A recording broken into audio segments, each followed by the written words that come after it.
In this topic, we are introducing pain education.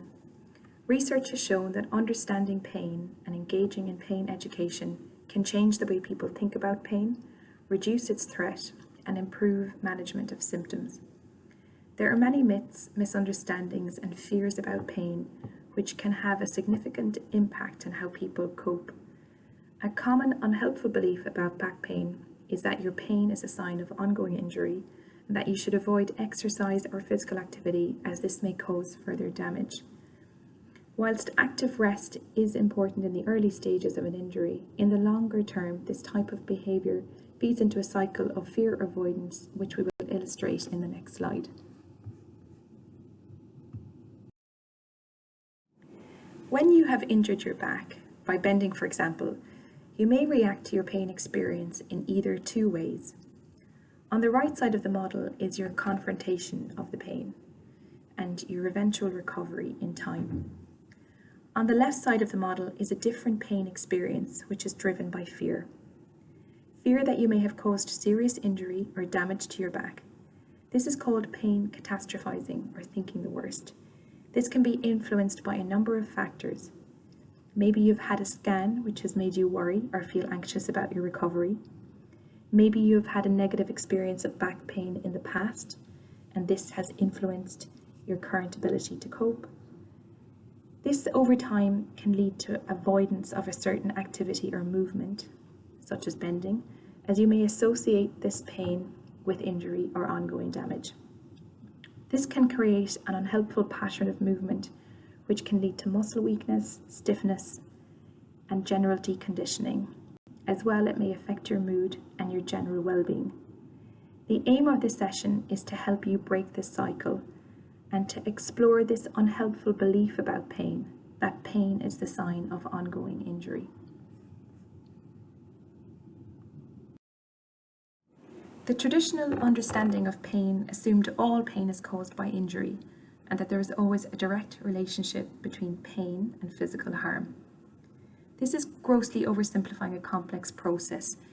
Pain is more than just a physical phenomenon and is influenced by a number of factors, including our emotions, our beliefs, our thoughts, and our stress response.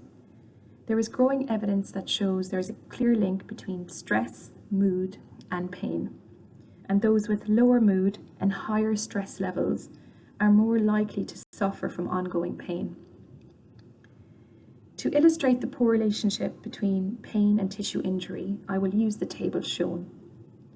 On the left-hand side of the table shows increasing levels of tissue injury, ranging from no tissue injury to severe.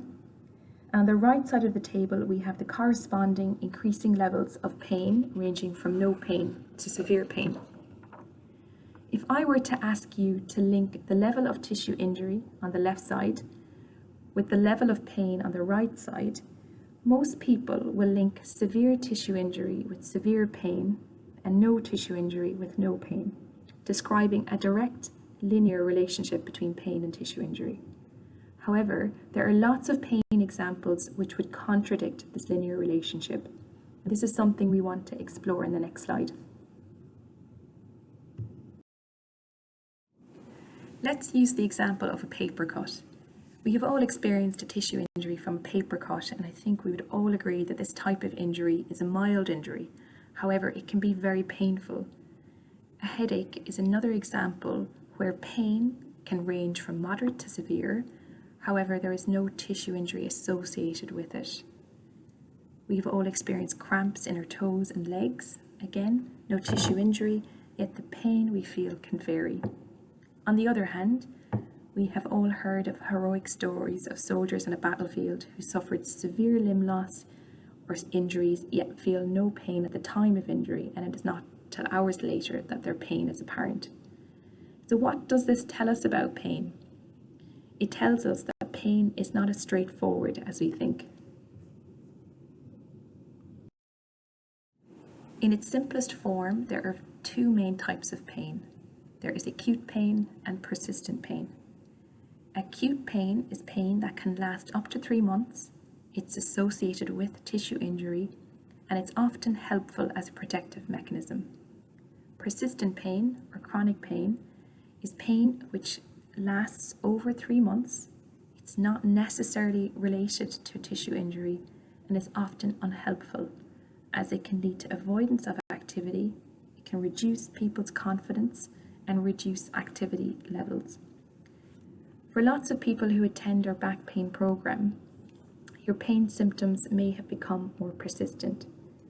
This is in part due to the nervous system within the body being more sensitive than it was previously. This is something we will explore in more detail in the next education session. The key points to take from this introduction to pain is that the amount of pain a person experiences rarely correlates with the amount of tissue injury. The link between pain and harm is weak. Pain is seen as not necessarily a sign of injury, but more an individual's response to threat, whether that be real threat or perceived threat. This is something we'll explore in more detail in the next session. You are sore, but you are safe.